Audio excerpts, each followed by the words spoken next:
بسم اللہ الرحمن الرحیم۔ اللہ سے نہ مانگنے پر حضرت عمر رضی اللہ عنہ کو تنبیہ۔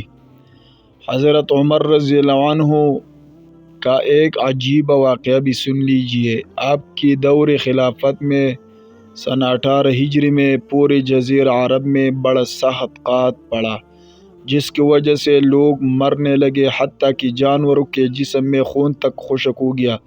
حضرت عمر رضی اللہ عنہ کو اطلاع ملی کہ مصر میں اناج و غلہ کی پیداوار خوب ہو رہی ہے۔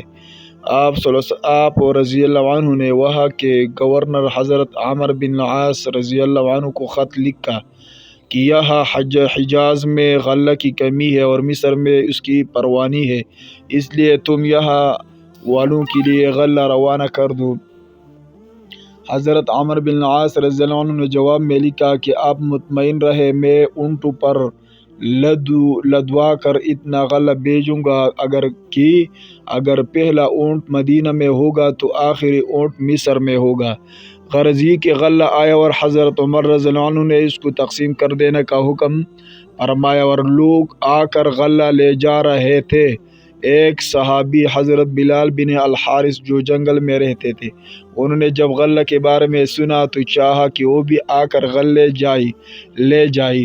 ان کے پاس ایک بکری تھی، اس کو ذبح کیا کہ پی کر چلے، مگر اس بکری میں خون کا ایک قطرہ تک نہ نکلا۔ یہ دیکھ کر وہ صحابی رو پڑے اور اسی حالت میں ان کو نیند آ گئی اور سو گئے۔ خواب میں دیکھا کہ محمد صلی اللہ علیہ وسلم آئے ہیں اور فرماتے ہیں،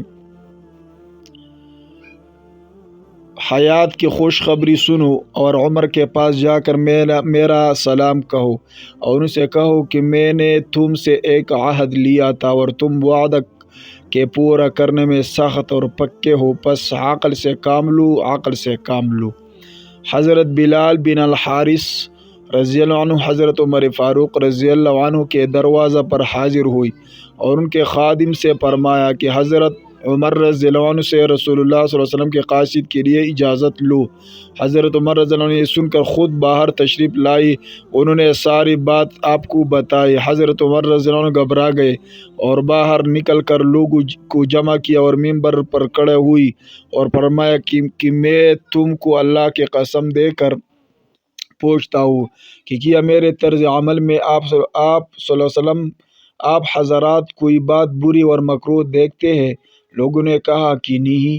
حضرت عمر رضی اللہ عنہ نے صورتحال بیان کی تو بعضی صحابہ نے کہا کہ آپ کی غلطی یہ ہے کہ آپ نے قحط سالی کے اس موقع پر اللہ سے مانگنے کے بجائے اپنے گورنر سے غلہ طلب کیا اور اللہ سے استسقاء پانی طلب نہیں کیا۔